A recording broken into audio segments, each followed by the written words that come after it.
یہ پورے پاکستان سے گرفتاریاں ہونے جا رہی ہیں۔ آپ سیاست اپنے مخالفین کے ساتھ کر رہے ہیں یا آپ سیاست ریاست کے ساتھ کر رہے ہیں؟ کہاں پہ ہیں امیدوار؟ ان کو لے کے آئے نا میدان میں۔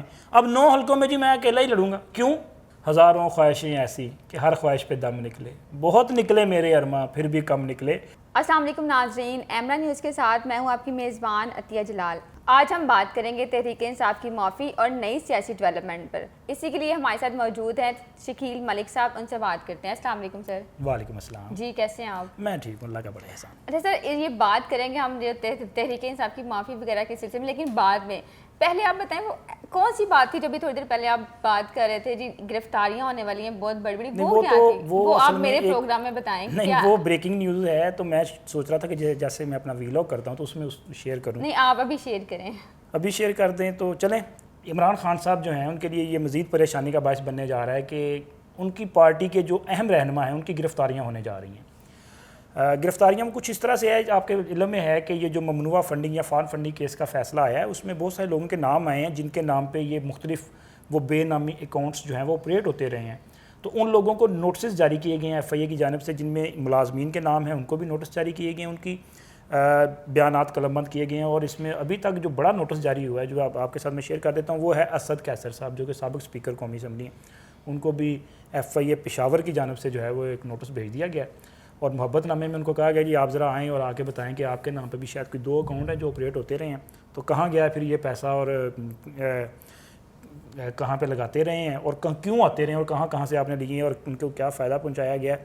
چونکہ آپ نے اگر کسی سے کچھ لیا ہے تو الٹیمیٹلی اس کے اگینسٹ آپ نے اسے کیا دیا ہے، تو یہ ساری چیزیں جو ہیں اس پہ ہونے جا رہا ہے۔ تقریباً یہ میرے سورس کا یہ مجھے کہنا ہے کہ پورے پاکستان سے گرفتاریاں ہونے جا رہی ہیں، جس میں پنجاب، اسی طرح سندھ، کے پی کے اور بلوچستان، ان تمام ایریاز میں جو ہے تحریک انصاف کے اہم جو رہنما، میں ان کی بات کر رہا ہوں، میں وہ کارکنان کی نہیں، اہم رہنما کی بات، ان کی گرفتاریاں جو ہیں وہ ہوں گی۔ اور اس کے علاوہ پھر اب میں آپ کو ایک اور بھی بات بتاتا ہوں، چلیں آپ کے پروگرام میں یہ بھی بریک کر دیتے ہیں۔ تو آپ کے علم میں ہوگا کہ نیب جو ہے وہ کافی متحرک رہا ہے پچھلے دنوں میں، جب کبھی عمران خان کی گورنمنٹ تھی اور ان کے مخالفین کو جو ہے وہ کافی سارے نوٹسز جاری کیے جاتے تھے۔ اب جو ہے وہ دوبارہ محبت نامے نوٹس جو ہیں وہ جانے لگے ہیں اور جائیں گے اب وہیں پہ جن کا ستارہ اب گردش میں ہے، تو ان کو بھی طلب کیا جائے گا اور پھر پیشیاں ویشیاں جو ہیں وہاں پر بھی شروع ہونے جا رہی ہیں۔ اچھا ملک صاحب بتائیے گا، حمزہ شہباز جو ہیں وہ تو کابینہ کے بغیر کام کرتے رہے اور پھر سرفراز چیمہ نے جو گورنر نے حلف بھی نہیں لیا، اب چودھری پرویز الہی کی حکومت آتے ساتھ ہی ان کی کابینہ سے حلف لے لیا گیا، یہ کیا معنی؟ یہ دیکھیں یہاں پہ فرق ہے حب الوطنی کا۔ اب مسئلہ یہ ہے آپ سیاست کس کے ساتھ کر رہے ہیں؟ آپ سیاست اپنے مخالفین کے ساتھ کر رہے ہیں یا آپ سیاست ریاست کے ساتھ کر رہے ہیں؟ ابھی آپ کے سوال میں تھا کہ عمر سرفراز چیمہ صاحب، میں ان کو ذاتی طور پر جانتا ہوں، وہ اچھے انسان ہیں، لیکن یہاں پہ انہوں نے جو کردار ادا کیا، دیکھیں ان کا وہ کردار جو تھا، آپ تو پورے سسٹم کو جام کرنے جا رہے تھے۔ آپ نے جب کابینہ سے حلف نہیں لیا، آپ نے منتخب وزیر اعلیٰ سے حلف نہیں لیا، آپ بار بار انکار کرتے رہے۔ آپ کی ذمہ داری تھی نا، آئینی ذمہ داری ہے۔ اب یہ آئینی ذمہ داری ادا کی، انکار تو یہ بھی کر سکتے تھے نا، بلیغ الرحمان بھی وہی بیس پہ انکار کرتے اور اس معاملے کو لٹکاتے، لیکن انہوں نے وہ جو نعرہ تھا نا، جو پالیسی دی وزیر اعظم کی حیثیت سے شہباز شریف نے کہ ریاست پہلے سیاست بعد میں، تو انہوں نے ریاست پہلے دیکھی، ان کی کابینہ سے حلف لیا، ان کو کہا کہ جائیں آپ پرفارم کریں۔ اور حالانکہ یہ معاملہ جو ہے عدالت میں جانے والا ہے، اصل بیس جو ہے جس پہ یہ فیصلہ ہوا چودھری پرویز الہی وزیر اعلیٰ بنے، وہ ہے ڈپٹی اسپیکر کی رولنگ، تو اس پر جو ہے نظر ثانی کی اپیل جو ہے وہ دائر ہونے جا رہی ہے۔ اب دیکھیں وہاں پہ معاملہ جو ہے وہ چلتا جائے گا، لیکن اس کے ساتھ ساتھ انہوں نے یہ بھی کہا کہ پنجاب کے جو 12 کروڑ عوام ہیں ان کے رائٹس تو ان کو ملنے چاہیے نا۔ اب کوئی بھی معاملہ جو ہے اکیلا فرد واحد، یعنی کہ اکیلا وزیر اعلیٰ جو ہے وہ کوئی پالیسی ڈیسیژن نہیں لے سکتا جب تک کہ اس کی اپروول اپنی کابینہ سے نہ لے۔ شکیل صاحب، یہ عمران خان صاحب جو ہیں جی ایک طرف کہہ رہے ہیں الیکشن کروائیں، الیکشن کا رونا رو رہے ہیں، اور دوسری طرف پنجاب کے پی کی اسمبلی اور پنجاب اسمبلی تحلیل نہیں کر رہے۔ دیکھیں اسمبلیوں کی تحلیل کا جو معاملہ ہے نا، خان صاحب کا یہاں پر بھی دوہرا معیار نظر آ رہا ہے۔ اور ابھی آپ نے لفظ یوز کیا ان کا رونا رلانا، تو میں رونا رلانا تو نہیں کہوں گا، لیکن یہ ہے کہ ان کی چیخو پکار جو ہے وہ آپ کو نظر آئے گی، یہ ان کا ڈبل سٹینڈرڈ ہے۔ خان صاحب کہتے رہے جی آپ فوری الیکشن کروائیں، اب جہاں پہ ان کی حکومت ہے، ان کے پاس اختیار ہے، کے پی کے میں ان کی حکومت ہے, کیوں نہیں اسمبلی تحلیل کرتے؟ کر دیں اسمبلی تحلیل. پنجاب میں ان کی حکومت ہے, کریں اسمبلی تحلیل. دیکھیں نا, جب دو بڑے صوبوں میں حکومت نہیں ہوگی, اسمبلیاں نہیں ہوں گی, تو پھر حکومت پہ, جو مرکز کی حکومت, اس پہ پریشر جائے گا. اس کو شاید کہ وہ قومی اسمبلی تحلیل کر دیں, وہ نئے انتخابات کا اعلان کر دیں. تو یہ کریں نا, لیکن کریں گے نہیں. کیوں؟ دیکھیں نا, اپنی نیت صاف نہیں ہے.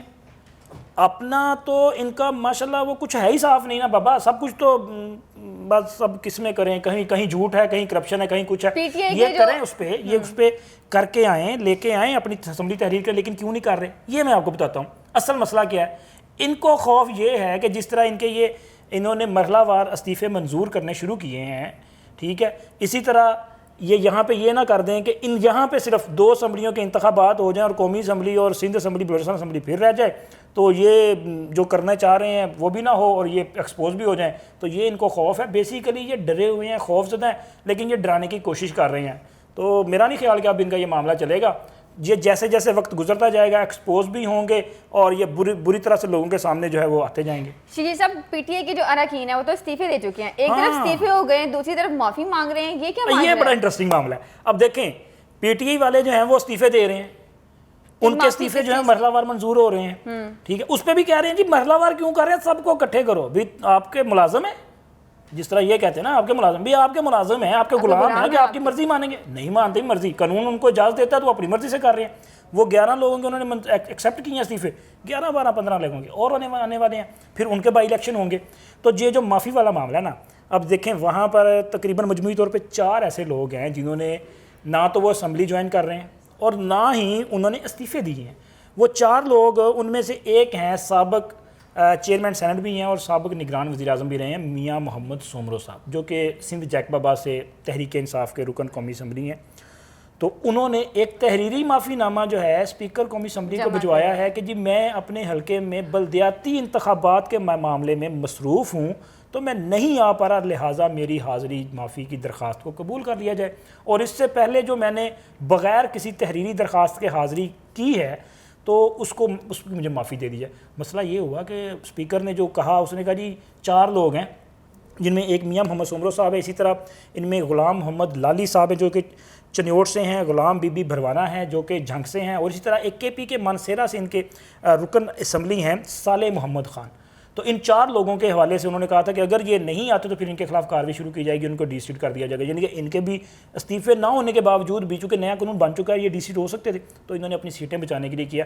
باقی 3 جو ہیں وہ بھی ممکن ہے کہ وہ معافی تلافی کے معاملے پہ آ جائے. پی ٹی آئی کو کیا امیدوار ملنا مشکل ہو گیا؟ جو عمران خان صاحب نے اعلان کیا جی 9 حلقوں پر میں خود اکیلا ہی کافی ہوں, میں الیکشن لڑوں گا خود, میں آپ ہی کافی ہیں. وہ کہتے ہیں نا, ہزاروں خواہشیں ایسی کہ ہر خواہش پہ دم نکلے, بہت نکلے میرے ارماں پھر بھی کم نکلے. خان صاحب کا پرابلم یہ ہے کہ خان صاحب جو ہیں وہ سمجھتے ہیں کہ وہ عقل کل ہیں اور ان کا مد مقابل ہی کوئی نہیں ہے. لیکن دوسری طرف اصل جو صورتحال ہے وہ یہ ہے کہ خان صاحب کے پاس تو امیدوار ہی نہیں ہے. کہاں پہ ہیں امیدوار؟ ان کو لے کے آئے نا میدان میں. اب 9 حلقوں میں جی میں اکیلا ہی لڑوں گا, کیوں؟ یہاں پہ پرابلم یہ ہے کہ قانون میں حکم موجود ہیں. دیکھیں, ہونا تو یہ چاہیے کہ یہاں پہ کوئی حد ہونی چاہیے. ایک بندہ ایٹ اے ٹائم 2 حلقوں میں, 1 حلقوں میں یا 3 حلقوں میں مخصوص ہو نا, وہاں پہ الیکشن لڑے. اگر وہ 1 سے زائد حلقوں میں الیکشن لڑتا ہے تو آپ یہ سوچیں کہ اس پہ خرچہ کتنا آتا ہے. اب یہ 9 حلقوں میں الیکشن لڑیں گے, اب وہاں سے اگر یہ کوشش کر کے کسی 2 حلقوں میں جیت بھی گئے تو اس کے بعد چونکہ انہوں نے تو اسمبلی جانا نہیں ہے تو پھر دونوں حلقے بعد میں خالی ہو جائیں گے, پھر دوبارہ وہاں پہ الیکشن کروانے پڑیں گے. تو وہ جو پیسہ جائے گا آپ کا, میرا, اور یہاں پہ جو غریب عوام ہے جو ٹیکس دیتے ہیں, ان کا جو پیسہ جائے گا جن کے ساتھ انہوں نے سیاست کی, اور ان کے لیے یہ وہ جو کہتے ہیں نا برودی سرنگیں یہ بچھا کے گئے تھے, تو ان کا کیا قصور ہے؟ تو میرا خیال ہے کہ خان صاحب جو ہیں یہ لوگوں کو بیوقوف بنانے کی کوشش کر رہے ہیں. اصل میں ان کے پاس امیدوار بھی نہیں ہے, اور ویسے بھی یہ صرف نعرے بازی ہے کہ جی میں اکلا ہی بڑا ہوں.